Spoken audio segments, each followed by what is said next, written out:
इस वीडियो में class 9 science विज्ञान एनसीईआरटी बुक के सारे चैप्टर के ऑब्जेक्टिव को रिवीजन करेंगे फास्ट में, जिसमें पहला चैप्टर दिया गया है, जिसमें पहला प्रश्न है पदार्थ के कणों के बीच एक बल कार्य करता है, वह बल कहलाता है, वह बल है आकर्षण बल कहलाता है। पदार्थों के कणों के बीच एक बल कार्य करता है, वह बल आकर्षण बल कहलाता है। प्रत्येक वस्तु जिस सामग्री से बनी होती है वह कहलाती है पदार्थ। प्रत्येक वस्तु जिस सामग्री से बनी होती है वह पदार्थ कहलाता है।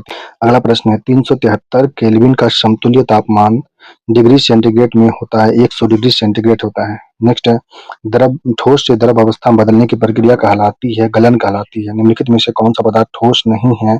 या जो ठोस नहीं है, दूध ठोस नहीं है और द्रव है। लकड़ी, पत्थर, रबर ठोस है। पदार्थ के कौन सी अवस्था में संपीड़न का गुण अधिक होता है? वह अवस्था होती है गैस अवस्था। पदार्थ के गैस अवस्था में संपीड़ितता का गुण अधिक होता है। द्रव से गैस अवस्था में बदलने की प्रक्रिया को कहते हैं वाष्पीकरण। द्रव से गैस बदलने की प्रक्रिया को वाष्पीकरण कहते हैं। नेक्स्ट अगला प्रश्न है 220 डिग्री सेंटीग्रेड पर पानी का भौतिक अवस्था होता है गैस के रूप में। 220 डिग्री सेंटीग्रेड पर पानी का भौतिक अवस्था गैस के रूप में होता है। बर्फ का गलनांक जो होता है या 273 केल्विन पर बर्फ का गलनांक होता है। बर्फ का गलनांक। वाहनों में उपयोग की जाने वाली गैस कौन सी है? वाहन में जो उपयोग की जाने वाली गैस सीएनजी गैस है। तापमान का सही मात्रक जो होता है यह केल्विन होता है। ग्रीष्म ऋतु में जल के मिट्टी के बर्तन में रखे जल को मिट्टी के बर्तन में रखने पर किस परिघटना के कारण वह ठंडा हो जाता है? वह घटना होता है वाष्पन या वाष्पीकरण। ग्रीष्म ऋतु में जल को मिट्टी के बर्तन में रखने पर वह किस परिघटना के कारण वो ठंडा हो जाता है? वाष्पन या वाष्पीकरण। शुष्क बर्फ को किस नाम से जाना जाता है? शुष्क बर्फ को ठोस कार्बन डाइऑक्साइड जानते हैं। निम्नलिखित में से निम्न में से किसे तरल पदार्थ कहा जाता है? वह होता है द्रव व गैस को तरल पदार्थ कहते हैं। निम्नलिखित में से कौन सा पारिस्थितिकी जल के वाष्पन में वृद्धि करता है? कौन सा पारिस्थितिकी जल के वाष्पन में वृद्धि करता है? वह होता है जल के तापमान में वृद्धि करना या वाष्पन में वृद्धि होता है। किसे बहुत अधिक संपीड़ित किया जा सकता है? गैस को ज्यादा संपीड़ित किया जा सकता है। किसी कणों के मध्य कम स्थान सबसे कम स्थान होता है? वह होता है ठोस के कण के बीच में कम स्थान होता है। नेक्स्ट अगला चैप्टर है हमारे आसपास के पदार्थों हमारे हाँ क्या हमारे आसपास के पदार्थ शुद्ध हैं?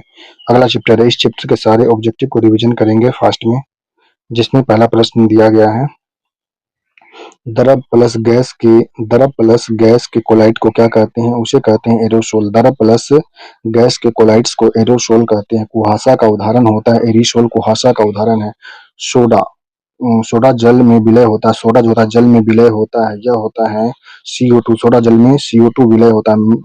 मिश्र धातु दो या दो से अधिक मिश्र धातु जो होता है 2 या 2 से अधिक धातुओं का मिश्रण होता है, यह सममांगी मिश्रण होता है। मिश्र धातुओं में 2 या 2 से अधिक धातुओं का सममांगी मिश्रण होता है। शुद्ध पदार्थ में उपस्थित सभी कण का रासायनिक प्रकृति जो होती है यह होती है समान होती है। शुद्ध पदार्थ में उपस्थित सभी कणों का रासायनिक प्रकृति समान होता है। पदार्थ कम से कम कितने अवयवों से मिलकर बना होता है? वह 2 अवयव से बना होता है। पदार्थ कम से कम 2 अवयवों से मिलकर बना होता है। निम्नलिखित में से किसी मिश्र धातु नहीं है? यह लोहा मिश्र धातु नहीं है। पीतल, स्टील, कांसा मिश्र धातु है। इमल्सन का उदाहरण इसमें दिया गया, दूध इमल्सन का उदाहरण है। नेक्स्ट पीतल एक प्रकार का मिश्र धातु है। पीतल जो है जिंक और कॉपर का मिश्र धातु है। पीतल जो है जिंक और कॉपर का मिश्र धातु है। नेक्स्ट अगला है निम्नलिखित में से गैस और जल विलयन का उदाहरण है। गैस और जल का विलयन का सोडा जल जो है गैस और जल के विलयन का उदाहरण है। गैस और जल के विलयन का उदाहरण है। एक्स किरण की खोज किसने किया था? एक्स किरण का खोज रोजेंटन के द्वारा किया गया था। P32 का उपयोग किसके उपचार में किया जाता है? यह ल्यूकेमिया के उपचार में P32 का प्रयोग किया जाता है। सबसे अधिक वेधन क्षमता किस किरण की होती है? यह गामा किरण की होती है। सबसे अधिक वेधन क्षमता गामा किरण की होती है। नेक्स्ट है परमाणु के केंद्र में होते हैं प्रोटॉन और न्यूट्रॉन होते हैं। स्याही के रंग का पृथक्करण कौन सी विधि द्वारा किया जाता है? यह होता है क्रोमेटोग्राफी द्वारा। स्याही के रंग का पृथक्करण जो होता है क्रोमेटोग्राफी द्वारा होता है। I-131 का उपचार किसके उपयोग में किया जाता है? यह थायराइड के विकिरण के लिए। आयोडीन 131 का उपचार जो किया जाता है थायराइड विकार के लिए। निम्न में से रासायनिक परिवर्तन का उदाहरण दिया गया है। यह रासायनिक परिवर्तन जो है लकड़ी का क्षरण होना और लकड़ी का दहन रासायनिक परिवर्तन है, जबकि लकड़ी का चीरना और लकड़ी का एक टुकड़े में कील ठोकना यह रासायनिक परिवर्तन नहीं है। सल्फर तथा कार्बन डाइसल्फाइड के मिश्रण का उदाहरण है। सल्फर तथा कार्बन डाइऑक्साइड के मिश्रण का उदाहरण का नाम जो यह सममांग तथा टिंडल प्रभाव नहीं दर्शाता है। सममांगी मिश्रण का उदाहरण है जो टिंडल प्रभाव नहीं दर्शाता है। विसंमांगी तथा टिंडल प्रभाव नहीं दर्शाता है। संबंधित नेक्स्ट है, निम्न में से भौतिक परिवर्तन का उदाहरण इसमें दिया गया। एक लोहे की छड़ को मोड़ना भौतिक परिवर्तन है। लोहे में जंग लगना रासायनिक परिवर्तन। धातु लोहे धातु में जिंक लगाकर नया मिश्रण बनाना रासायनिक परिवर्तन है। लोहे धातु का पिघलना रासायनिक परिवर्तन, जबकि एक लोहे की छड़ को मोड़ना भौतिक परिवर्तन है। नेक्स्ट अगला अगला चैप्टर परमाणु एवं अणु। इस चैप्टर के सारे ऑब्जेक्टिव को रिवीजन करेंगे फर्स्ट में, जिसमें पहला प्रश्न दिया गया है। पहला प्रश्न इसमें है परमाणु और परमाणु चैप्टर का, जिसमें पहला प्रश्न दिया गया है, जल अणु में प्रयुक्त परमाणुओं का अनुपात जो होता है, यह अनुपात होता है 2:1 के रूप में होता है। जल अणु में प्रयुक्त परमाणु का अनुपात 2:1 होता है। नेक्स्ट अगला है, भौतिक अवस्था में परमाणु को लाया जा सकता है। एक तंत्र को ऊर्जा दी जाती है या ली जाती है उसे। भौतिक अवस्था में परमाणु को लाया जा सकता है, एक तंत्र को ऊर्जा दी जाती है या ली जाती है। आयरन का प्रतीक जो होता है Fe होता है। न्यूट्रॉन की खोज चैंडविक ने किया था। 18 ग्राम जल के लिए समतुल्य मोल संख्या कितना होना चाहिए? 1 होना चाहिए। 18 ग्राम जल के लिए समतुल्य मोल संख्या 1 होता है। क्लोराइड क्लोराइड आयन का उपस्थित आवेश कितना होता है? इसका आवेश होता है -1। क्लोराइड आयन का उपस्थित आवेश -1 होता है। जल के सापेक्ष आणविक द्रव्यमान जो होता है 18 होता है।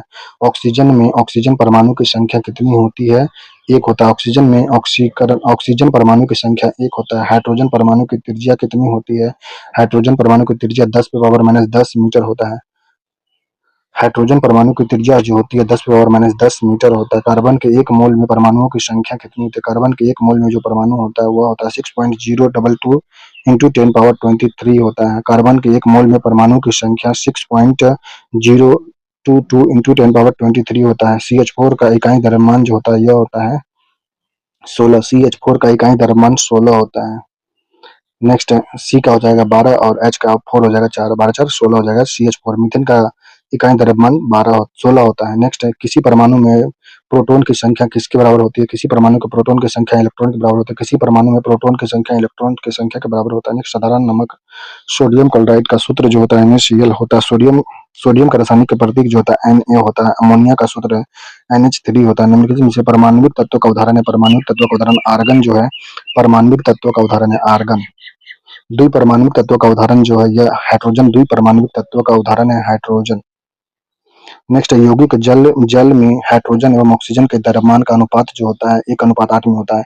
यौगिक जल में हाइड्रोजन और ऑक्सीजन के द्रव्यमान का अनुपात 1:8 होता है। द्रव्यमान परमाणु त्रिज्या का आकार होता है यह nm में होता है। नैनोमीटर में परमाणु त्रिज्या का आकार होता है। अगला चैप्टर परमाणु की संरचना।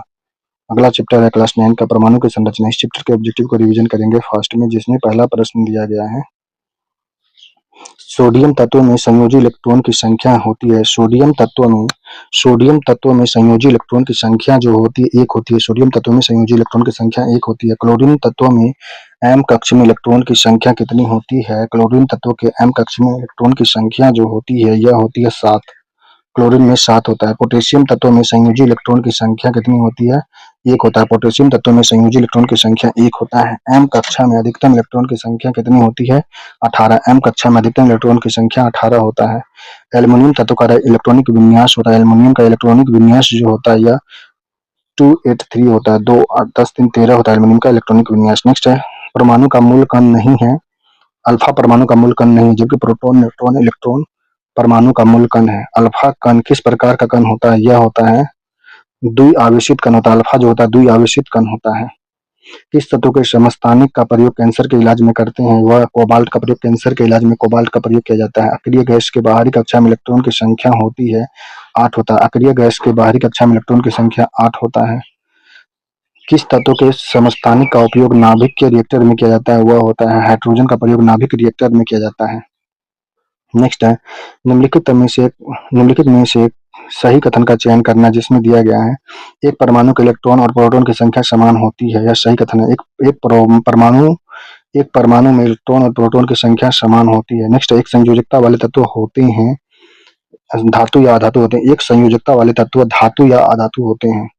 थॉमस के परमाणु मॉडल निम्न में से सही कथन का चयन करना है। थॉमस का परमाणु मॉडल जो है 1 2 और 4 सही दिया गया। एक जो है परमाणु में धनावेश समान रूप से वितरित माना गया था। थॉमस का परमाणु मॉडल में परमाणु का धनावेश समान रूप से वितरित माना गया था। यह और जो दिया यह परमाणु है, परमाणु द्रव्यमान को समान रूप से विस्तृत माना गया था। ये परमाणु द्रव्यमान नहीं था, परमाणु संख्या के रूप में होगा। परमाणु के अस्तित्व के लिए इलेक्ट्रॉन परस्पर एक दूसरे को आकर्षित करते हैं। थॉमस मॉडल में परमाणु के अस्तित्व के लिए इलेक्ट्रॉन परस्पर एक दूसरे को आकर्षित करते हैं। धन आवेश गोले में इलेक्ट्रॉन का वितरण समान रूप से होता है। धन आवेश गोले में इलेक्ट्रॉन का वितरण समान रूप से होता है। थॉमस परमाणु का थॉमस मॉडल में था। अगला है डाल्टन के परमाणु सिद्धांत हेतु सही कथन का चयन करना। डाल्टन का परमाणु सिद्धांत जो था यह 1, 2, 3 सही दिया गया। गुणित अनुपात का नियम था, स्थिर अनुपात का नियम था, द्रव्यमान संरक्षण का नियम है। डाल्टन के परमाणु सिद्धांत जो है गुणित अनुपात के नियम के अनुसार ज्ञात होता है। स्थिर अनुपात के नियम भी चलता है, द्रव्यमान संरक्षण का नियम चलता है, रेडियो सक्रियता का नियम नहीं चलता है। डाल्टन का परमाणु सिद्धांत में रेडियो सक्रियता का नियम नहीं चलता है, जबकि गुणित अनुपात का नियम है, स्थिर अनुपात का नियम, द्रव्यमान संरक्षण के नियम से डाल्टन का परमाणु सिद्धांत हेतु कार्य करता है। अगला है कैल्शियम तत्व के सबसे बाहरी कक्षा में इलेक्ट्रॉन की संख्या जो होती है 2 होती है। कैल्शियम तत्व के सबसे बाहरी संख्या में इलेक्ट्रॉन की संख्या कक्षा में इलेक्ट्रॉन की संख्या 2 होता है। 2, 8, 1 कौन से तत्व का इलेक्ट्रॉनिक विन्यास है? 2, 8, 10, 11 जो है सोडियम का यह है। थॉमस के परमाणु मॉडल के अनुसार परमाणु एक गोला होता है, धनावेशित कण का गोला। परमाणु जो होता है थॉमस के परमाणु मॉडल के अनुसार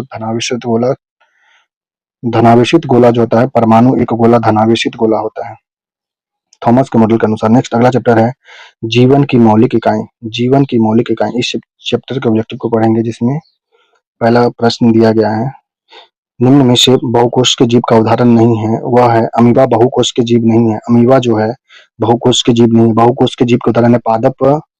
पादप जंतु बहुकोश के जीव के उदाहरण है। नेक्स्ट है किसे कोशिका का ऊर्जा गृह कहते हैं? माइटोकॉन्ड्रिया को। पादप कोशिका भित्ति बनी होती है, यह सेलुलोज का। पादप कोशिका भित्ति सेलुलोज का बना होता है। पौधे में हरा रंग किसके कारण होता है? यह होता है हरित लवक के कारण हरा रंग होता है। नेक्स्ट है पादप कोशिका कौन सी क्रिया द्वारा जल ग्रहण करती है? पादप कोशिका जो होती है यह जल ग्रहण करती है, परासरण क्रिया द्वारा जल ग्रहण करती है। केंद्रक के अंदर कौन सी पदार्थ उपस्थित हो रहती है? वह पदार्थ जो होता है केंद्रक के अंदर जो उपस्थित रहता है उसका नाम है प्रोटीन होता है। प्रोटीन केंद्रक के अंदर उपस्थित रहता है। क्रोमोसोम किसका बना होता है? क्रोमोसोम जो होता है यह प्रोटीन का बना होता है। क्रोमोसोम प्रोटीन का बना होता है। ल्यूकोप्लास्ट का मुख्य कार्य जो होता है ल्यूकोप्लास्ट का मुख्य कार्य होता है संचय करना। ल्यूकोप्लास्ट का मुख्य कार्य संचय करना होता है। निम्न में से कौन सा प्रोकैरियोटिक का उदाहरण नहीं है? सर्प जो है सांप जो प्रोकैरियोटिक का उदाहरण नहीं है। लाल रक्त कणिकाओं का निर्माण कहाँ होता है? लाल रक्त कणिकाओं का निर्माण अस्थि मज्जा में होता है। निम्न में से राइबोसोम द्वारा किसका संश्लेषण किया जाता है? राइबोसोम द्वारा यह संश्लेषण जो होता है प्रोटीन का संश्लेषण राइबोसोम द्वारा होता है। कौन सा एक कोशिकीय जीव का उदाहरण है? एक कोशिकीय जीव का उदाहरण जो है प्रेमेशियम, बैक्टीरिया, अमीबा सभी हैं। एक कोशिकीय जीव का उदाहरण है प्रेमेशियम, अमीबा, बैक्टीरिया है। अगला प्रश्न है लाइसोसोम किससे उत्पन्न होता है? लाइसोसोम जो होता है अंतर्द्रव्य जालिका से। लाइसोसोम उत्पन्न होता है अंतर्द्रव्य जालिका से होता है। अमीबा किस प्रकार की क्रिया द्वारा भोजन प्राप्त करता है? अंतः कोशिका के द्वारा। अमीबा जिस क्रिया के द्वारा भोजन प्राप्त करता है उसे कहते हैं अंतः कोशिका। गुणसूत्र किससे बने होते हैं? गुणसूत्र जो होते हैं डीएनए और प्रोटीन से बने होते हैं। डीएनए और प्रोटीन से गुणसूत्र गुणसूत्र किससे बने होते हैं? डीएनए और प्रोटीन से बने होते हैं गुणसूत्र डीएनए प्रोटीन से। सिल्वर नाइट्रेट के घोल के अध्ययन का उपयोग होता है। सिल्वर नाइट्रेट के घोल का अध्ययन होता है जो यह होता है गोल्जी उपकरण। सिल्वर नाइट्रेट के घोल के अध्ययन को गोल्जी उपकरण द्वारा होता है। कोशिका सिद्धांत किसके द्वारा प्रतिपादित किया गया था? स्लाइडेन स्वान के द्वारा। कोशिका सिद्धांत प्रतिपादित किया गया था स्लाइडेन और स्वान के द्वारा। राइबोसोम के केंद्रक में जो होते हैं प्रोटीन सिंथेसिस होता है। राइबोसोम के केंद्रक में प्रोटीन सिंथेसिस होता है, फैट सिंथेसिस नहीं होता है। नेक्स्ट है सेंट्रोसोम किसमें पाया जाता है? सेंट्रोसोम जो है यह साइटोप्लाज्मा में पाया जाता है। सेंट्रोसोम साइटोप्लाज्मा में पाया जाता है। नेक्स्ट अगला चैप्टर है उत्तक। उत्तक टिश्यू के बारे में। अगला चैप्टर है उत्तक टिश्यू। इस चैप्टर के ऑब्जेक्टिव को रिवीजन करेंगे फास्ट में, जिसमें पहला प्रश्न दिया गया है रक्त कौन सा उत्तक का हिस्सा होता है? रक्त जो होता है यह किसका हिस्सा होता है? रक्त कौन सा उत्तक का हिस्सा होता है? संयोजी उत्तक का। अस्थि किस प्रकार का उत्तक है? अस्थि जो होता है यह संयोजी उत्तक है। हड्डी अस्थि जो है संयोजी उत्तक है। कैल्कोजन को जब पानी में उबालते हैं तब परिवर्तित हो जाता है यह जो होता है जेलेटिन में। कैलेजन को जब पानी में उबालते हैं तब वो परिवर्तित होता है जेलेटिन में। कोशिका के समूह को क्या कहते हैं?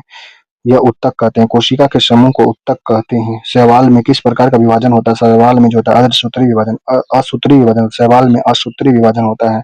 पौधों में वाष्पोत्सर्जन किसमें होता है? पौधा में वाष्पोत्सर्जन जो होता है स्टोमेटा में होता है। पौधों में वाष्पोत्सर्जन स्टोमेटा में होता है। स्टोमेटा में होता है।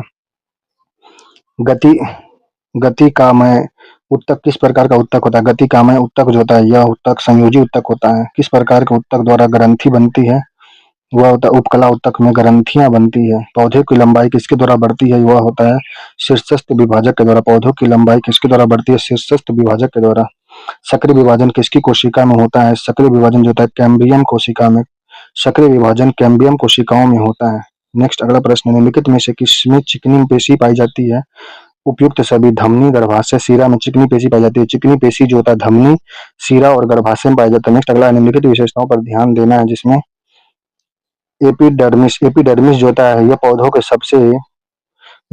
सबसे बाहरी परत को एपिडर्मिस कहते हैं। यह पौधा के सभी भागों को रक्षा करता है। एपिडर्मिस जो होता है पौधा के सभी भाग को रक्षा करता है।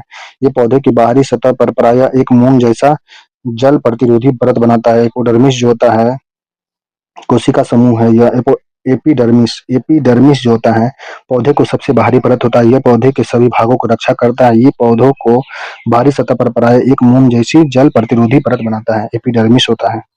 घास की तना की लंबाई किसकी क्रियाशीलता से बढ़ती है? घास की तना की जो लंबाई होती है यह अंतर्वेशीय विभाज्य घास की तना की लंबाई किसकी क्रियाशीलता से बढ़ती है? यह होता है अंतर्वेशीय विभाज्य के कारण बढ़ती है। संयोजी ऊतक के श्वेत तंतु किसके द्वारा बने होते हैं? ये बने होते हैं कैलोजन के द्वारा।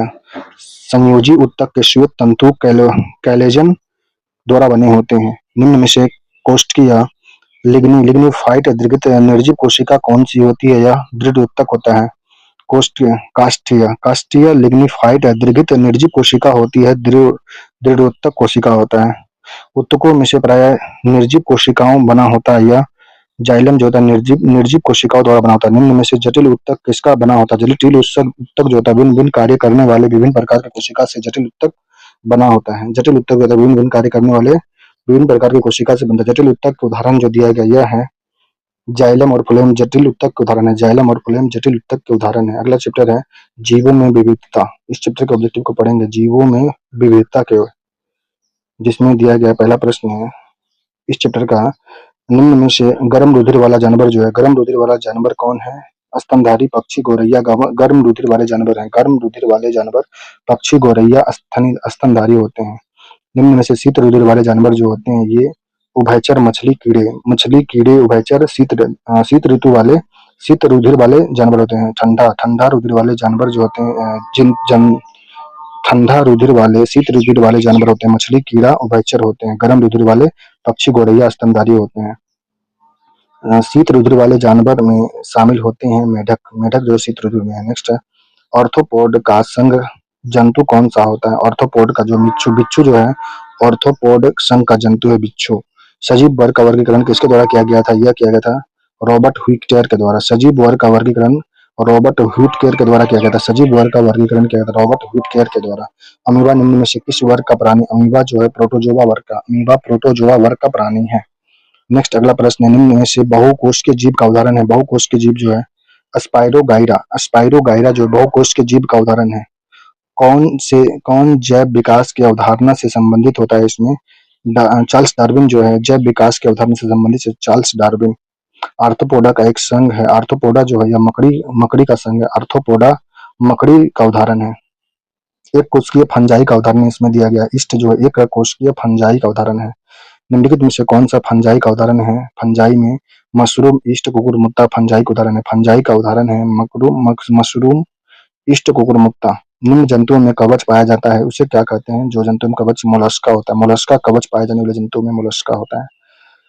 किसने द्विपदीय नाम पद्धति शुरू किया था? वह था कैरोलिनियस के द्वारा द्विनाम पद्धति शुरू किया गया था। कैरोलस लिनियस के द्वारा द्विनाम पद्धति शुरू किया गया था। किसमें संयुक्त जुड़े होते हैं में पैर पाए जाते हैं? संयुक्त पैर जो होते हैं यह आर्थ्रोपोडा में संयुक्त जुड़े हुए पैर पाए जाते हैं। किसमें थैलस नहीं पाया जाता? थैलस जो होता है मॉस में थैलस नहीं पाया जाता है। लाइकेन शैवाल कवक में थैलस पाया जाता है। पेनिसेलिया किसका सदस्य है? पेनिसिलिया जो पेनिसिलिया सदस्य है यह है कवक का सदस्य पेनिसिलिया है। पेनिसिलिया कवक का सदस्य है। निम्न नग्न बीज का उदाहरण इसमें दिया गया। नग्न बीज में जो जिम्नोस्पर्म जो नग्न बीज का उदाहरण है। जिम्नोस्पर्म नग्न बीज के उदाहरण है। नेक्स्ट अगला चैप्टर है गति गति। इस चैप्टर के ऑब्जेक्टिव को पढ़ेंगे जिसमें दिया गया पहला प्रश्न है त्वरण का इकाई होता है। त्वरण की इकाई जो है त्वरण का इकाई होता है मीटर पर सेकंड स्क्वायर। त्वरण एक्सेलरेशन की इकाई मीटर पर सेकंड स्क्वायर होता है। 36 किलोमीटर प्रति घंटा का समतुल्य गति जो होता है यह होता है 10 मीटर पर सेकंड। 36 किलोमीटर प्रति घंटा का समतुल्य गति 10 मीटर पर सेकंड होगा। गति का सही मात्रक जो होता है मीटर पर सेकंड गति का SI मात्रक होता है। ओडोमीटर से हम क्या मापते हैं? ओडोमीटर से दूरी को मापते हैं। ओडोमीटर द्वारा दूरी मापा जाता है, दूरी, ओडोमीटर। किसी गतिशील वस्तु में ब्रेक लगाने से उसके त्वरण में परिवर्तन होता है। किसी गतिशील वस्तु में ब्रेक लगाने से उसके त्वरण में परिवर्तन जो होता है वह होता है धनात्मक परिवर्तन होता है। दिए गए चित्र में वेग समय ग्राफ से त्वरण का मान हमें प्राप्त होता है। यह जो प्राप्त होता है शून्य होता है। दिए गए चित्र में त्वरण का मान हमें प्राप्त होगा, शून्य प्राप्त होगा। नेक्स्ट है वृत्तीय पथ का विस्थापन जो होता है यह शून्य होता है। वृत्तीय पथ का विस्थापन शून्य होता है। दो बिंदुओं के बीच की सबसे छोटी दूरी को कहते हैं विस्थापन। दो बिंदुओं के बीच की सबसे छोटी दूरी को विस्थापन कहते हैं। यदि किसी वस्तु का विस्थापन डी व्युत्क्रमानुपाती टी स्क्वायर हो तो उसका त्वरण जो होगा यह एक समान होगा। त्वरण एक समान होता है। इसमें निम्नलिखित में से सार्वत्रिक गुरुत्वाकर्षण स्थिरांक जी का मान जो होता है, बड़ी जी का कैपिटल जी का मान जो होता है 6.674 10⁻11 होता है। सार्वत्रिक गुरुत्वीय स्थिरांक कैपिटल जी का मान जो होता है 6.674 इंटू 10⁻11 होता है। नेक्स्ट अगला है विस्थापन समय ग्राफ से हमें क्या मिलता है? यह चाल पता चलता है। विस्थापन समय ग्राफ से हमें चाल मिलता है। दाब का SI मात्रक न्यूटन मीटर स्क्वायर या पास्कल होता है। दाब का SI मात्रक न्यूटन मीटर स्क्वायर या पास्कल होता है। गुरुत्वाकर्षण नियतांक जी का मात्रक जो होता है यह होता है न्यूटन मीटर स्क्वायर केजी पर -2 होता है। गुरुत्वाकर्षण नियतांक कैपिटल जी का जो मात्रक होता है न्यूटन मीटर स्क्वायर केजी पर -2 होता है। किसी व्यक्ति का द्रव्यमान 80 केजी है, उसका द्रव्यमान चंद्रमा पर कितना हो जाएगा? 80 केजी अगर पृथ्वी पर द्रव्यमान है तो चंद्रमा पर उसका द्रव्यमान होगा 80 केजी है। द्रव्यमान चेंज नहीं होता जबकि भार चेंज होता है। 80 केजी द्रव्यमान पृथ्वी पर, चंद्रमा पर द्रव्यमान सेम होगा जबकि इसका भार चेंज होता है, 1/6 होता है भार। किसी वस्तु का द्रव्यमान 20 केजी है तो उसका पृथ्वी पर भार कितना होगा? यदि किसी वस्तु का द्रव्यमान 20 केजी है तो उसका पृथ्वी पर भार कितना हो जाएगा? यह हो जाएगा 196.0 न्यूटन होगा। 196.0 न्यूटन हो जाएगा भार पृथ्वी पर। द्रव्यमान और भार में जो दिया गया है तो 9.8 से गुना करेंगे शायद लगता है इसमें, तो हो जाएगा 196.0 न्यूटन हो जाएगा भार। यदि किसी वस्तु का द्रव्यमान 20 केजी है तो उसका पृथ्वी पर भार जो होगा, भार हो जाएगा 196.0 न्यूटन होगा। नेक्स्ट है चंद्रमा पर किसी वस्तु का भार पृथ्वी के भार का तुलना में 1/6वां भाग होता है। पृथ्वी के गुरुत्वाकर्षण त्वरण का मान किस पर निर्भर नहीं करता है? द्रव्यमान पर निर्भर नहीं करता है। पृथ्वी के गुरुत्वीय त्वरण का मान द्रव्यमान पर निर्भर नहीं करता है जबकि द्रव्यमान पर निर्भर करता है, द्रव्यमान पर निर्भर नहीं करता है। वेग समय ग्राफ से हमें क्या प्राप्त होता है? वेग समय ग्राफ से हमें त्वरण और विस्थापन मिलता है। वेग समय ग्राफ से त्वरण और विस्थापन प्राप्त होता है।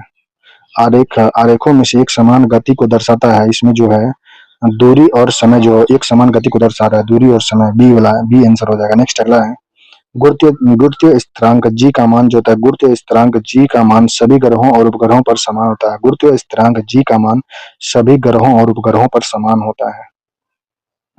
अगला चैप्टर पढ़ेंगे, अगला चैप्टर है बल तथा गति। अगला चैप्टर इसमें दिया गया बल तथा गति। इस चैप्टर के सारे ऑब्जेक्टिव को रिवीजन करेंगे फास्ट में, जिसमें पहला प्रश्न दिया गया है बल का परिभाषा न्यूटन के किस नियम से प्राप्त होता है? बल का परिभाषा जो होता है न्यूटन के किस नियम से प्राप्त होता है? यह होता है तीसरे नियम। बल की परिभाषा न्यूटन के किस नियम से प्राप्त होता है? या दूसरे नियम से प्राप्त होता है। बल की परिभाषा प्रथम नियम, द्वितीय नियम से होता है। प्रथम नियम से बल का परिभाषा जो होता है न्यूटन का प्रथम नियम से परिभाषा होता है। बल की परिभाषा, बल का व्यंजक द्वितीय नियम से मिलता है। गति का दूसरा नियम जो संबंधित है, गति का दूसरा नियम को हम लोग संवेग भी कहते हैं। संवेग गति का दूसरे नियम से संबंधित है संवेग। द्रव्यमान और वेग के गुणनफल को कहते हैं संवेग। द्रव्यमान और वेग के गुणनफल को संवेग कहते हैं। नेक्स्ट अगला है बल बटा त्वरण से प्राप्त होता है। बल बटा त्वरण से प्राप्त जो होता है यह द्रव्यमान होता है। बल बटा त्वरण से द्रव्यमान प्राप्त होता है। 1 न्यूटन के बराबर होता है। 1 न्यूटन में जो होता है यह 1 केजी, ये 1 केजी मीटर पर सेकंड स्क्वायर, 1 न्यूटन में 1 केजी मीटर पर सेकंड स्क्वायर होता है। एक ऐसा गुण जिसमें कोई वस्तु या पिंड अपनी अवस्था में बने रहना चाहता है वह कहलाता है जड़त्व। जड़त्व कहलाता है। एक ऐसा गुण जिसमें कोई वस्तु या पिंड अपनी अवस्था में बने रहना चाहता है उसे जड़त्व कहते हैं। रॉकेट कार्य करता है यह संवेग संरक्षण के नियम पर। बल का SI मात्रक जो होता है, बल का SI मात्रक जो होता है यह केजी मीटर पर सेकंड स्क्वायर, केजी मीटर पर सेकंड स्क्वायर होता है। इसे न्यूटन भी बोलते हैं। संवेग का SI मात्रक जो होता है केजी मीटर पर सेकंड, केजी मीटर पर सेकंड संवेग का SI मात्रक होता है। केजी मीटर पर सेकंड स्क्वायर बल का मात्रक होता है। नेक्स्ट जड़त्व का गुण किससे संबंधित है? जड़त्व का जो गुण होता है यह द्रव्यमान मात्रा से संबंधित होता है। क्रिया एवं प्रतिक्रिया बल लगते हैं, क्रिया और प्रतिक्रिया दो अलग अलग वस्तु पर लगते हैं। क्रिया और प्रतिक्रिया बल जो होते हैं दो अलग अलग वस्तु पर लगते हैं। किसी वस्तु का द्रव्यमान m एवं वेग v है तो उसका संवेग कितना हो जाएगा? उसका संवेग होगा mv हो जाएगा। किसी वस्तु का द्रव्यमान m और वेग v है तो उसका संवेग mv होगा। गति के कुल कितने नियम हैं? गति के जो नियम कितने हैं? 3 नियम दिया गया। गति का 3 नियम। घर्षण बल हमेशा लगता है, घर्षण बल हमेशा विपरीत दिशा में लगता है। एक वस्तु पर बल लगाने से उसकी जो होती है, बल लगाने से गति परिवर्तित हो जाती है। एक वस्तु पर बल लगाने से उसका गति में परिवर्तन होता है। नेक्स्ट अगला चैप्टर है गुरुत्वाकर्षण। अगला चैप्टर है गुरुत्वाकर्षण। इस चैप्टर के ऑब्जेक्टिव को पढ़ेंगे, जिसमें पहला प्रश्न दिया गया है, वस्तु एक वस्तु का पृथ्वी पर भार 30 केजी है तो चंद्रमा पर उसका भार कितना हो जाएगा? उसका भार हो जाएगा 5 केजी, क्योंकि चंद्रमा पर वस्तु का भार चंद्रमा का पर किसी भी वस्तु का भार जो होगा 1/6 होगा पृथ्वी का। तो पृथ्वी पर 30 है तो चंद्रमा पर इसका छठा भाग निकालेंगे तो 5 केजी निकल जाएगा। यदि एक वस्तु का पृथ्वी पर भार 30 केजी है तो चंद्रमा पर उसका भार 5 केजी हो जाएगा। बल परनोत बराबर होता है दाब गुना क्षेत्रफल होता है, दाब गुना क्षेत्रफल। बल बराबर दाब गुना क्षेत्रफल होता है। नेक्स्ट है वस्तु जो है, एक वस्तु का चंद्रमा पर भार 6 केजी है तो पृथ्वी पर भार इसका हो जाएगा 6 छका 36 केजी हो जाएगा। यदि किसी वस्तु का तैरना किस नियम पर आधारित होता है? यह नियम है उत्प्लावनता के नियम से। कोई वस्तु तैरता है, गुरुत्वीय त्वरण जी का मान होता है, गुरुत्वीय त्वरण जी का जो मान होता है 9.8 मीटर पर सेकंड स्क्वायर होता है। गुरुत्वीय त्वरण जी का मान 9.8 मीटर पर सेकंड स्क्वायर होता है, छोटी जी का मान। गुरुत्वाकर्षण नियतांक बड़ी जी का जो मान होता है यह होता है 6.673 इंटू 10 पावर 11 होता है। गुरुत्वाकर्षण बड़ी जी का जो मान होता है 6.673 इंटू 10 पावर -11 होता है, और छोटी जी का मान होता है 9.8 मीटर पर सेकंड स्क्वायर होता है। द्रव के अंदर या नीचे जाने पर दाब का मान जो होता है यह बढ़ जाता है। द्रव के अंदर या नीचे जाने पर दाब का मान बढ़ता है। पानी का अपेक्षित घनत्व कितना होता है? यह होता है 10 केजी पर मीटर क्यूब। पानी का अपेक्षित घनत्व जो होता है 10 पे पावर 3 केजी मीटर पर क्यूब होता है। 1000 केजी पर मीटर क्यूब होता है पानी का अपेक्षित घनत्व। किसी वस्तु का भार पानी के अंदर होता है घट जाता है, किसी वस्तु का भार पानी के अंदर घट जाता है। एक वस्तु को ऊपर जाने में t समय लगता है, तब उसे नीचे नीचे आने में कितना समय लगेगा?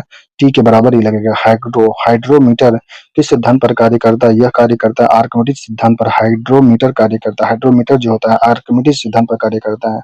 गुरुत्वाकर्षण नियतांक का ऐसा ही मात्रक, गुरुत्वाकर्षण नियतांक का ऐसा ही मात्रक जो होता है यह होता है न्यूटन मीटर स्क्वायर केजी पर -2 होता है। गुरुत्वाकर्षण नियतांक जी का जो मान होता है ऐसा ही मात्रक जो होता है गुरुत्वाकर्षण नियतांक का ऐसा ही मात्रक का न्यूटन मीटर स्क्वायर पर केजी पर -2 होता है। नेक्स्ट है पृथ्वी की सतह के नीचे जाने पर जी का मान पर प्रभाव पड़ता है, यह होता है घट जाता है। पृथ्वी की सतह से नीचे जाने पर जी का मान घटेगा। आर त्रिज्या की पृथ्वी के केंद्र पर किसी पिंड का भार क्या होता है? किसी पिंड का भार 0 हो जाता है। आर त्रिज्या की पृथ्वी के केंद्र पर किसी पिंड का भार 0 होगा। एकांक दूरी पर स्थित दो एकांक द्रव्यमान के बीच आकर्षण बल को कहते हैं, आकर्षण बल को जो कहते हैं यह कहते हैं सार्वत्रिक गुरुत्वाकर्षण नियतांक कहते हैं। एकांक दूरी पर स्थित दो एकांक द्रव्यमान के बीच आकर्षण बल को सार्वत्रिक गुरुत्वाकर्षण नियतांक कहते हैं। नेक्स्ट अगला चैप्टर है कार्य एवं ऊर्जा। कार्य और ऊर्जा, इस चैप्टर के प्रश्न को पढ़ेंगे कार्य ऊर्जा, जिसमें पहला प्रश्न दिया गया कार्य का मात्रक जो होता है जूल होता है। कार्य का मात्रक जो होता है जूल और न्यूटन मीटर होता है। कार्य का मात्रक जूल और न्यूटन मीटर दोनों होता है। कार्य करने की दर को क्या कहते हैं? कार्य करने की दर को शक्ति कहते हैं। कार्य करने की दर को शक्ति कहते हैं। 1 वाट में होता है 1 वाट बराबर जो होता है न्यूटन मीटर बटा सेकंड होता है या जूल बाय सेकंड होता है। 1 वाट में न्यूटन मीटर बाय सेकंड या जूल बाय सेकंड होता है।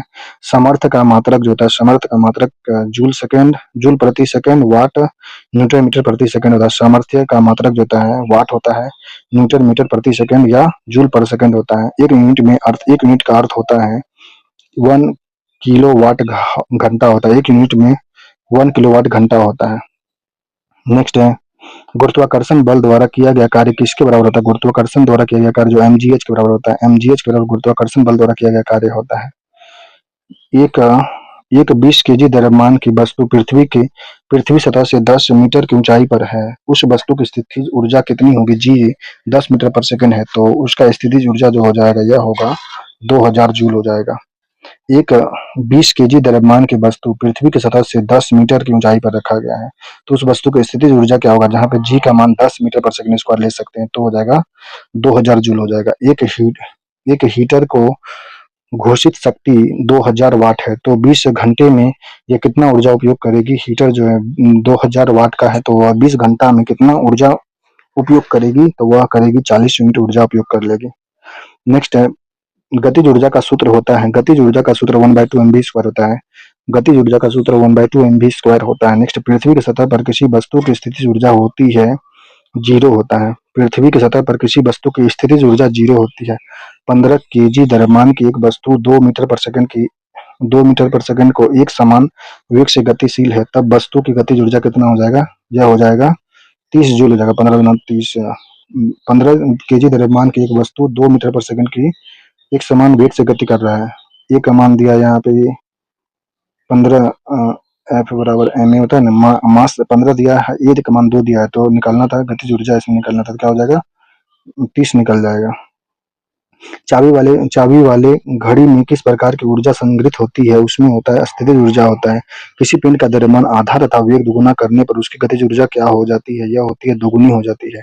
किसी पिंड का द्रव्यमान आधा कर देंगे, वेग को दुगुना करने पर उसकी गतिज ऊर्जा दोगुनी हो जाती है। एक मशीन 400 जूल कार्य 8 सेकंड में पूरा करता है, तो मशीन का शक्ति क्या हो जाएगा? मशीन का शक्ति 50 वाट का मशीन होगा। नेक्स्ट अगला है, एक वस्तु या पिंड पृथ्वी की तरफ गिर रही है, तो उसकी स्थिति ऊर्जा में क्या बदलाव होगा? वह घट जाएगा। एक वस्तु या पिंड पृथ्वी की तरफ गिर रही है, तो उसकी स्थिति ऊर्जा में बदलाव जो होता है वह होता है घट जाता है। एक लड़का अपनी पीठ पर 5 केजी द्रव्यमान का बस्ता उठाए किसी समतल सड़क पर 200 मीटर की दूरी तय करता है। उसके द्वारा गुरुत्वाकर्षण बल के विरुद्ध किए जाने वाला कार्य जो होगा, जी का मान 10 मीटर पर सेकंड लेना है, तो क्या हो जाएगा? कार्य हो जाएगा इसका शून्य होगा। जूल के स्थान पर हम किस प्रकार के मात्रक का उपयोग कर सकते हैं? न्यूटन मीटर का प्रयोग करके। जूल के स्थान पर हम न्यूटन मीटर के मात्रक का प्रयोग कर सकते हैं। नेक्स्ट अगला चैप्टर है ध्वनि। अगला चैप्टर है ध्वनि, साउंड। इस चैप्टर के ऑब्जेक्टिव को पढ़ेंगे, जिसमें पहला प्रश्न दिया गया है ध्वनि चैप्टर में, निम्नलिखित निम्न में से किसके संचरण के लिए माध्यम की जरूरत नहीं होती है? माध्यम की जरूरत होती है ध्वनि। निर्वात में ध्वनि का वेग जो होता है यह होता है शून्य होता है। निर्वात में ध्वनि का वेग शून्य होता है। ध्वनि की तीव्रता की इकाई जो होती है यह होती है वाट प्रति मीटर स्क्वायर, और यह होता है डेसिबल होता है। वाट प्रति मीटर स्क्वायर डेसिबल ध्वनि की तीव्रता की इकाई होता है। जिनकी आवृत्ति 20 हर्ट्ज से 20,000 हर्ट्ज तक होती है वह कहलाती है अपश्रव्य। वह ध्वनि जो होता है अपश्रव्य ध्वनि। 20 हर्ट्ज से 20,000 हर्ट्ज तक की ध्वनि अपश्रव्य ध्वनि कहलाता है। नेक्स्ट है, जिनकी आवृत्ति जो होती है 20 हर्ट्ज से कम होती है वह कहलाती है अपश्रव्य ध्वनि। 20 हर्ट्ज से कम वाली, अच्छा 20 हर्ट्ज से 20,000 वाला था श्रव्य ध्वनि होगा, और 20 हर्ट्ज से कम वाली ध्वनि कहलाएगी अपश्रव्य ध्वनि कहलाएगा। जिनकी आवृत्ति 20 के हर्ट्ज से अधिक होती है उसे कहते हैं प्राश्रव्य ध्वनि। 20,000 हर्ट्ज से अधिक वाला को 20 के एच जेड को प्राश्रव्य कहते हैं। नेक्स्ट, ध्वनि का वेग भी किसके बराबर होता है? यह होता है आवृत्ति n इंटू तरंगदैर्घ्य लैम्डा के बीच में, n लैम्डा के बीच में होता है ध्वनि। ध्वनि का वेग बराबर होता है आवृत्ति गुना तरंगदैर्घ्य। किसी ध्वनि किसी ध्वनि तरंग के निम्न अभिलक्षण होते हैं, वह होता है आयाम, आवृत्ति, वेग होते हैं। ध्वनि तरंग में आयाम, वेग, आवृत्ति होते हैं। ध्वनि की चाल प्रकाश की चाल से जो होती है यह होता है बहुत कम होता है। ध्वनि की चाल प्रकाश की चाल से कम होता है। हर्ट्ज किसका मात्रक होता है? हर्ट्ज जो होता है आवृत्ति का मात्रक होता है। विद्युत प्रभाव की खोज किसने किया था? हेनरी रोडोल्फ हर्ट्ज ने किया था। प्रकाश विद्युत प्रभाव की खोज हेनरी रोडोल्फ हर्ट्ज ने किया था, इसलिए इसके नाम पर हर्ट्ज मात्रक रखा था। आवृत्ति का मात्रक हर्ट्ज रखा गया था।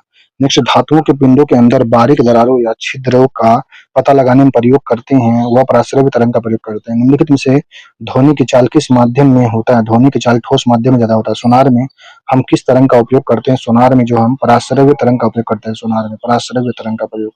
अगला, यदि आपको एक क्षीण ध्वनि को प्रबल ध्वनि में बदलना है तो आवश्यक परिवर्तन इसकी इसकी आयाम में वृद्धि करके कर सकते हैं। यदि आपको एक क्षीण ध्वनि को प्रबल ध्वनि में बदलना है तो आवश्यक परिवर्तन उसकी वृद्धि करने से होगा, आयाम में वृद्धि करके होगा। नेक्स्ट, अनुप्रस्थ तरंगों में दो निकटतम श्रृंखला के बीच की दूरी होती है तरंग दैर्घ्य होता है। अनुप्रस्थ तरंगों में दो निकटतम श्रृंखला के बीच की दूरी तरंगदैर्घ्य होता है। अनुदैर्घ्य तरंग में कणों के माध्यम में दोलन की दिशा जो होती है यह होती है तरंग गति की दिशा के समांतर होता है। अनुदैर्घ्य तरंगों में कण के माध्यम में दोलन की दिशा जो होती है यह होती है तरंग गति की दिशा के समांतर होती है। अगला चैप्टर है हम बीमार क्यों पड़ते हैं, व्हाई वी गेट सिक। हम बीमार क्यों पड़ते हैं, इस चैप्टर के ऑब्जेक्टिव को पढ़ेंगे, जिसमें पहला प्रश्न दिया गया है पीलिया किस अंग को प्रभावित करता है। पीलिया रोग जो होता है यह लीवर को प्रभावित करता है। लीवर को पीलिया रोग लीवर लीवर को प्रभावित करता है, यकृत को।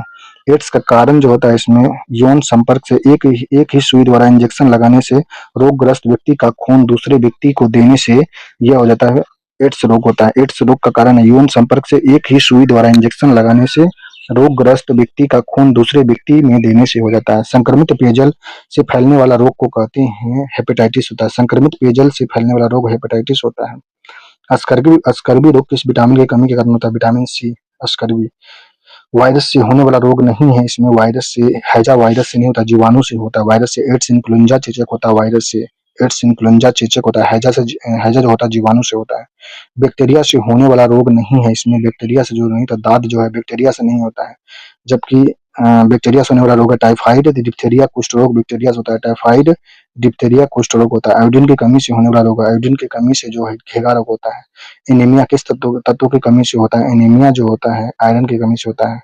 बैक्टीरिया संक्रमित रोग में उपयोग करते हैं हम लोग एंटीबायोटिक का।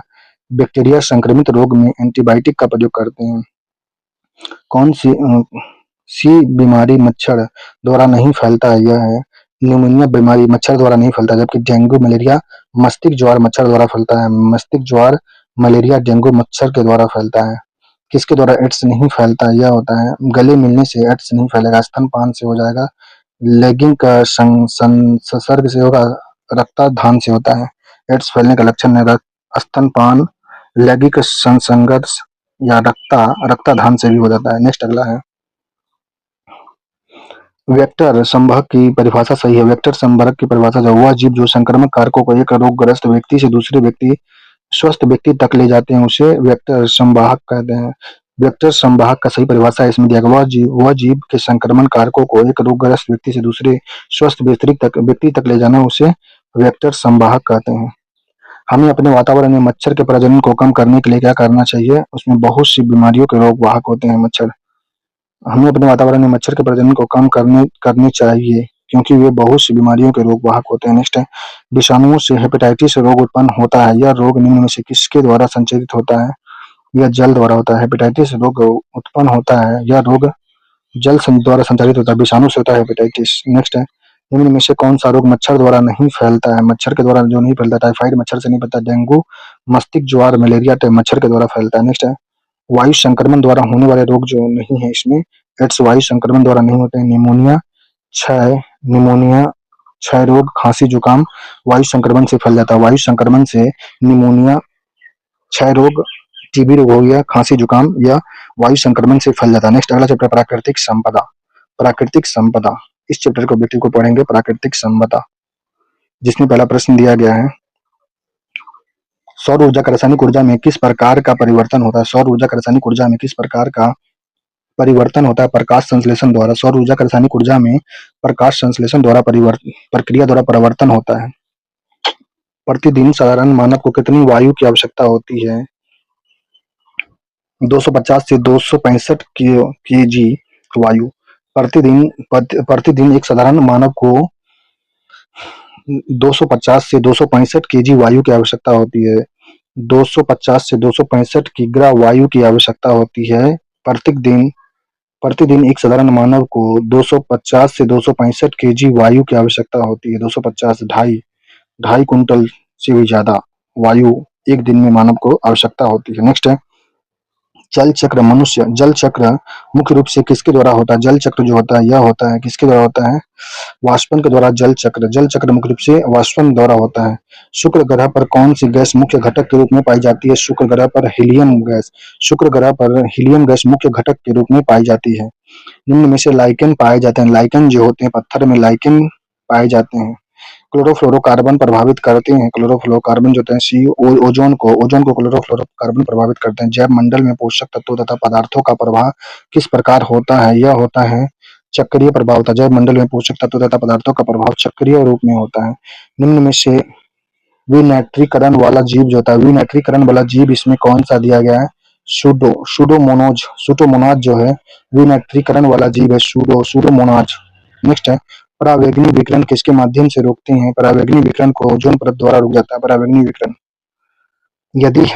यदि पर्यावरण में मौजूद समस्त ऑक्सीजन ओजोन में परिवर्तित हो जाए तो क्या प्रभाव पड़ेगा इसमें? यह विषाक्त हो जाएगा और जीवों को नष्ट कर देगा। यदि पर्यावरण में मौजूद समस्त ऑक्सीजन ओजोन में परिवर्तित हो जाए तो क्या प्रभाव पड़ेगा? तो यह विषाक्त हो जाएगा और सभी जीवों को नष्ट कर देगा। नेक्स्ट है उर्वरक और पीड़कनाशी की अधिक मात्रा में इस्तेमाल की सलाह नहीं दी जाती है क्योंकि ये परिहितैषी होते हैं। उर्वरक और पीड़कनाशी की अत्यधिक मात्रा में इस्तेमाल की सलाह नहीं दी जाती है क्योंकि ये परिहितैषी होते हैं।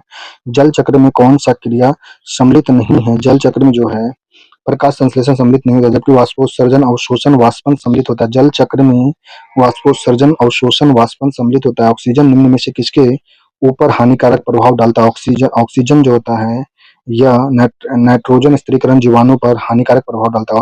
ऑक्सीजन जो होता है नाइट्रोजन स्थिरीकरण जीवाणु पर हानिकारक प्रभाव डालता है ऑक्सीजन। अगला है ओजोन परत में क्षरण हो रहा है, इसके इसके क्या कारण है? इसके कारण है मनुष्य निर्मित यौगिक का जिसमें फ्लोरोक्लोरोकार्बन दोनों यौगिक शामिल हैं। फ्लोरीन और क्लोरीन यौगिक शामिल हैं। अधिक मात्रा में उपयोग होना ओजोन परत के क्षरण का कारण है। मानव निर्मित यौगिक का जिनमें क्लोरीन और फ्लोरीन दोनों यौगिक शामिल है जिसका अधिक मात्रा में उपयोग होना। नेक्स्ट है जलीय पर्यावरण में विशेष तापक्रम में परिवर्तित को क्या कहते हैं? यह कहते हैं जंतु से प्रजनन। जलीय पर्यावरण में विशेष तापक्रम में परिवर्तन से क्या होता है? जंतुओं में प्रजनन पोषक की उपलब्धता होती है इसमें।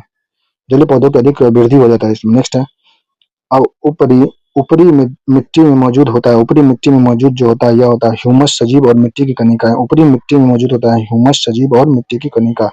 वर्षा प्रतिमान पर निर्भर करता है। वर्षा जो होता है प्रतिमान पर निर्भर करता है। यह करता है किसी क्षेत्र के जलाशय की संख्या पर वर्षा का प्रतिमान निर्भर करता है। अगला चैप्टर है खाद्य संसाधन में सुधार। अगला चैप्टर है खाद्य संसाधन में सुधार। इस चैप्टर के ऑब्जेक्टिव को पढ़ेंगे जिसमें पहला प्रश्न दिया गया है दूध उत्पादन वृद्धि के लिए क्या क्या योजना लाई गई है? दूध उत्पादन की वृद्धि के लिए योजना जो लाया गया है श्वेत क्रांति लाया गया था। कुक्कुट पालन के लिए आहार में आवश्यक तत्व कौन सा होता है?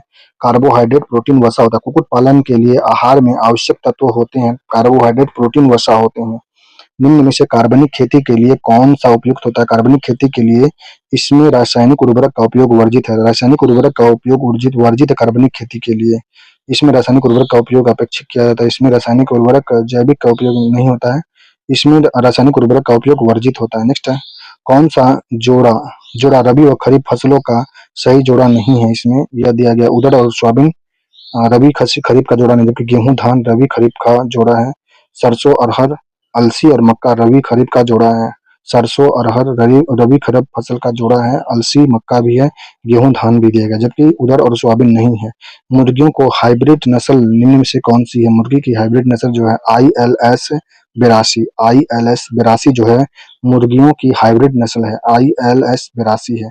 पशुपालन किस उद्योग की आपूर्ति के लिए किया जाता है? पशुपालन जो होता है यह किस पशुपालन जो होता है मांस उत्पादन के लिए किया जाता है। पशुपालन जो होता है यह होता है दूध उत्पादन मांस उत्पादन और यह होता है दूध उत्पादन मांस उत्पादन और होता है कृषि कार्य के लिए पशु का पालन किया जाता है। दूध उत्पादन मांस उत्पादन पशुपालन के लिए कृषि के लिए भी किया जाता है। नेक्स्ट मधुमक्खी की निम्न स्पीशीज में से कौन सा इटली की है? यह है एपिस मेलिफेरा। मधुमक्खी की स्पीशीजों में से कौन सी इटली की है? एपिस मेलिफेरा है। नेक्स्ट है निम्न विकल्पों में गलत का कथन बताना है। गलत जो दिया गया इसमें श्वेत क्रांति का अर्थ दूध उत्पादन से नहीं है, दूध उत्पादन से श्वेत क्रांति का है। नीली क्रांति मत्स्य उत्पादन को बढ़ाना है, रजत क्रांति अंडा उत्पादन को बढ़ाना है, श्वेत क्रांति दूध उत्पादन को बढ़ाना है। नेक्स्ट वह कौन सी मछली है जो अपना भोजन जल की सतह से प्राप्त करती है? वह मछली का नाम है कतला मछली अपनी भोजन जल की सतह पर प्राप्त करती है। नेक्स्ट है पृथ्वी की खाद्य समस्या के हल करने के लिए कौन सी आवश्यक है? इसमें जो है सभी है लोगों को लोगों को आसानी से खाद का मिलना, लोगों के पास अन्न खरीदने के लिए धान्य होना, उत्पादन बढ़ाना और खाद्यान्न भंडारण करना। नेक्स्ट, दलहन फसल की खेती को मिलना चाहिए। दलहन फसल के खेत को मिलना चाहिए, ज़्यादा नाइट्रेट मिलना चाहिए। मछली उत्पादन में वृद्धि के लिए कौन सी योजना लागू किया गया है? यह किया गया है नीली क्रांति। मछली उत्पादन के लिए नीली क्रांति चलाया गया है। नेक्स्ट है, उन्नत कृषि से संबंधित होता है पर्यावरण के कार्बनिक कृषि, टिकाऊ कृषि को उन्नत कृषि कहते हैं। पर्यावरणीय कृषि, कार्बनिक कृषि, टिकाऊ कृषि, उन्नत कृषि का संबंधित है। फसल, फल सब्जी की वृद्धि का अध्ययन किया जाता है, यह होता है हॉर्टिकल्चर में। फल सब्जी की वृद्धि का अध्ययन होता है हॉर्टिकल्चर के अंतर्गत होता है। नेक्स्ट है, कुक्कुट पालन निम्न रोगजनकों में से किसके प्रति श्री श्रीगृहा है?